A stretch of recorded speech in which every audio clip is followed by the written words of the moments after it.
Sedangkan Allah mengajak kalian ke surga dan kepada ampunannya. Yani Allah Ta'ala dengan menetapkan hukum-hukum ini bermaksud menyeru kalian, membimbing kalian kepada surganya yang seluas langit dan bumi dan kepada ampunannya.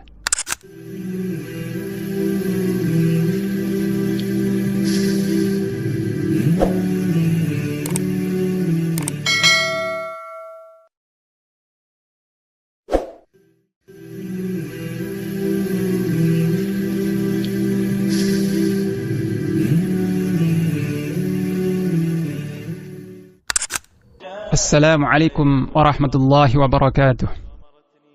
Alhamdulillah wassalatu wassalamu ala Rasulillah wa ala alihi wa sahbihi wa man ittaba'a hudah, amma ba'd. Kaum muslimin rahimakumullah.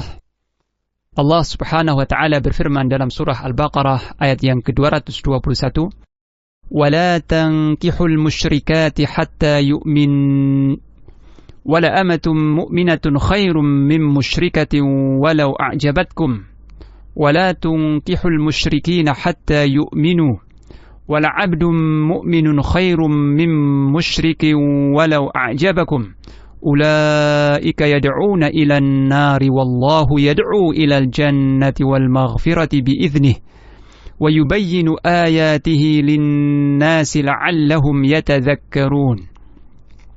Dan janganlah kalian, wahai kaum mukminin, menikahi perempuan-perempuan musyrik sebelum mereka beriman.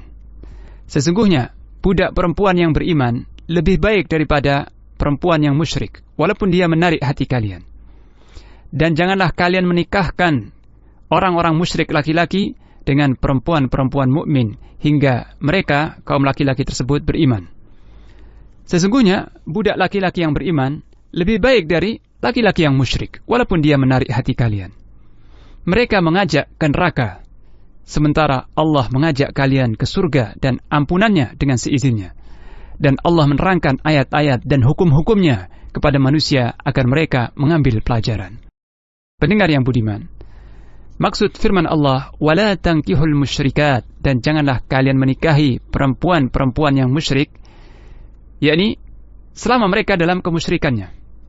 Hal ini diterangkan dalam ayat berikutnya, yaitu hatta yu'min, sampai perempuan-perempuan musyrik itu beriman. Selama mereka dalam kesyirikan, jangan sekali-kali kalian menikahi perempuan musyrikah.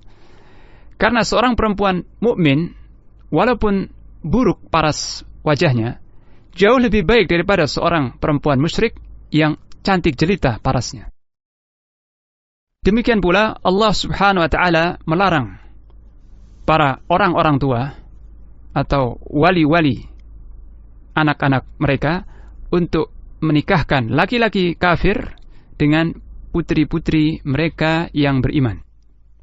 Allah Ta'ala berfirman, "Wala tunkihul musyrikina hatta yu'minu," dan janganlah kalian menikahkan laki-laki musyrik dengan perempuan-perempuan yang beriman sehingga mereka, laki-laki tersebut, beriman. Ayat ini bersifat umum dan tidak ada pengecualian di dalamnya. Kemudian Allah menyebutkan hikmah dan rahasia. Kenapa Allah Ta'ala melarang hal tersebut? Allah menjelaskan hikmah di balik pelarangan tersebut, yaitu ulaika yad'una ilan nar. Mereka itu, yakni perempuan-perempuan yang musyrik atau laki-laki yang musyrik, mereka itu mengajak kalian ke neraka, menyeret pasangan-pasangan hidupnya dan anak-anak mereka ke neraka. Dengan apa mereka mengajak ke neraka? Dengan perkataan, perbuatan, keadaan, tekanan, dan semua yang mereka miliki. Mereka akan menyeret pasangan hidupnya, atau kalau tidak mampu, anak-anaknya akan diseret kepada kekafiran, yang itu berarti diseret ke dalam neraka jahanam. Ini bahaya besar, menikahi perempuan-perempuan musyrik, atau menikahkan perempuan-perempuan kita yang beriman dengan laki-laki musyrik, laki-laki Kristen, Nasrani. Ini suatu bahaya besar. Karena di balik itu ada risiko kekafiran perempuan-perempuan kita atau anggota keluarga kita akan diseret kepada kekufuran setelah mereka beriman. Wal'iyadu billah. Maka bergaul dengan mereka mengandung suatu bahaya dan risiko. Bahkan bahayanya bukan hanya sebatas duniawi, akan tetapi bahaya kesengsaraan yang abadi. Dan fakta-fakta di masyarakat kita sudah cukup membuktikan tidak sedikit wanita-wanita muslimah yang baik-baik ketika dinikahkan dengan laki-laki Kristen, setelah berjalan sekian tahun, wanita-wanita muslimah itu beralih kepada agama Kristen. Atau kalau wanita-wanita muslimah itu tidak mampu dikristenkan, anak-anak yang dilahirkan akan dibaptis oleh ayah-ayah mereka yang kafir. Jadi kita harus paham dan waspada terhadap strategi yang licin dan licik dari kaum kafir untuk menyeret perempuan-perempuan kita dan anak-anak kita kepada agama di luar Islam. Maka bagaimana seorang mukmin ridha menikahkan putri-putri mereka atau anggota keluarga mereka dengan laki-laki yang kafir, sementara mereka mengajak kepada neraka. Kemudian Allah berfirman, "Wallahu yad'u ilal jannati wal maghfirati bi'iznih." Sedangkan Allah mengajak kalian ke surga dan kepada ampunannya. Yani Allah Ta'ala dengan menetapkan hukum-hukum ini bermaksud menyeru kalian, membimbing kalian kepada surganya yang seluas langit dan bumi dan kepada ampunannya. Yani Allah Ta'ala menyeru hamba-hambanya untuk meraih surga dan ampunan, yang diantara sebabnya adalah menjauhkan diri dari segala siksaan. Hal itu dengan cara mengajak untuk melakukan sebab-sebabnya berupa amal saleh, bertaubat dengan sungguh-sungguh, meraih ilmu yang bermanfaat dan mengamalkannya. Kemudian Allah berfirman, "Wa yubayyinu ayatihi linnas."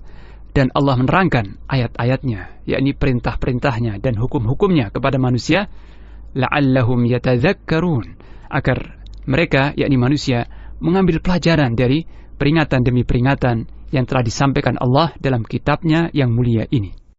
Nah, hal ini mewajibkan manusia untuk mengingat, mengambil pelajaran dari setiap ayat dan hukum-hukum yang telah diterangkan Allah dalam kitabnya.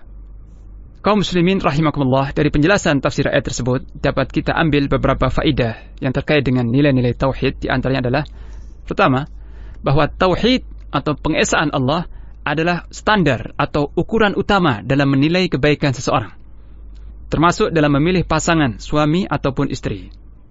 Dalam ayat ini diharamkan bagi seorang mukmin laki-laki menikahi perempuan musyrikah, dan hal ini sangat berisiko besar terhadap keimanan perempuan-perempuan atau laki-laki mukmin dan perempuan-perempuan yang mukminah tadi. Kalau mereka tidak dapat mengkafirkan pasangan hidupnya, maka risikonya paling tidak akan berakibat kepada anak keturunannya yang akan mengikuti agama dan akhlak ibunya yang musyrikah atau ayahnya yang musyrik. Yang kedua, bahwa tauhid juga sebagai parameter dalam menetapkan al-wala dan al-bara. Al-wala yaitu kesetiaan, kecintaan dan kedekatan. Al-bara artinya berlepas diri, memusuhi dan menjauhi. Nah, standar kita mencintai dan membenci, dekat dan menjauh, loyal dan berlepas diri, standarnya adalah tauhidullah, tauhid. Dalam ayat ini terkandung wajibnya bermualah, yaitu memberikan loyalitas, kesetiaan, kecintaan terhadap orang-orang mukmin karena keimanan dan tauhidnya, dan dikarenakan mereka mengajak ke surga. Dan pada waktu yang sama kita wajib memberikan atau menampakkan al-bara, yaitu sikap memusuhi, membenci dan menjauhi terhadap pelaku kekafiran dan kesesatan, karena kekufuran serta kesesatan mereka mengajak kita ke neraka. Na'udzubillahi min dzalik. Yang ketiga, ayat ini menunjukkan bahwa orang mukmin bagaimanapun juga adalah lebih baik daripada orang musyrik, walaupun orang musyrik tersebut memiliki sifat-sifat yang menakjubkan, kekayaan, ketampanan dan seterusnya. Tentunya yang menjadi ukuran utama adalah keimanan dan ketauhidan yang ada pada diri seorang mukmin tersebut. Oleh karena itu, kaum muslimin pendengar yang budiman, sudah sepatutnya bagi kita untuk terus mempelajari hal-hal yang terkait dengan tauhid dengan baik, sehingga kualitas kebaikan diri kita pun semakin meningkat dan membaik. Karena kebaikan seseorang dipengaruhi secara prinsip oleh keimanan dan ketauhidannya terhadap Allah Subhanahu wa taala. Maka keimanan yang kokoh dan tauhid yang murni akan mendorong pemiliknya untuk beribadah kepada Allah dengan sebaik-baiknya, mematuhi hukum-hukumnya dan menjunjung tinggi syariatnya. Semoga Allah Ta'ala melimpahkan taufik dan hidayah kepada kita untuk senantiasa menjaga tauhid tersebut untuk diri-diri kita, keluarga kita, dan anak keturunan kita. Wassallallahu ala nabiyina Muhammad wa ala alihi wa sahbihi wa baraka wa sallam.